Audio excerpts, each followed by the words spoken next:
Hey, thanks for reaching out. So you said something, let me see if I get the text right, that you're failing a class right now and you're feeling dumb even though you know it's normal.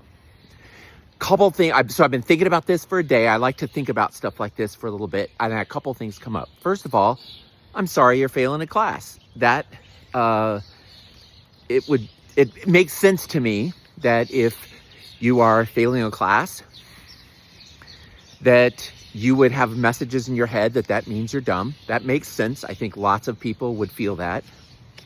I am hoping that I can share some things to have you thinking a little bit differently about it. And there's no question that that would likely cause you to feel dumb. And so I would say, let yourself feel that and know that that's just a feeling. Just because you feel dumb doesn't mean you are dumb. Just like I know you know that failing a class is actually, especially that one class, pulling out one thing and drawing a big dark conclusion about one thing is never a good idea. But our head can know something and our heart doesn't because, I'm feeling stupid. Let me tell you a couple things. You are going to a school where that generally attracts bright people. The brightest of the school, of a bunch of high schools, end up in this college. And almost everyone that goes there was in the top whatever of their class. I know from UW-Madison, where I worked for several years, that something like 2/3 of the people were in the top quarter of their class. And they get to UW-Madison and they can't all be in the top quarter of the class, right? The math doesn't work out that way. And so one of the things that happens, we know, and I'm assuming you might have heard of fixed mindset versus growth mindset. And if you haven't, very quickly, if you're in a fixed mindset and you get a piece of information, like you're getting an F in a class, the fixed mindset says, well, I guess I've reached the top of how smart I am. I guess this means I'm dumb. A growth mindset says, I haven't figured out how to learn this material yet. I haven't figured out how to conquer this task yet. And it's a matter of, okay, what do I need to do differently? What do I need to add to my skill set, to my habits, to my patterns? What do I need to learn that I don't know right now?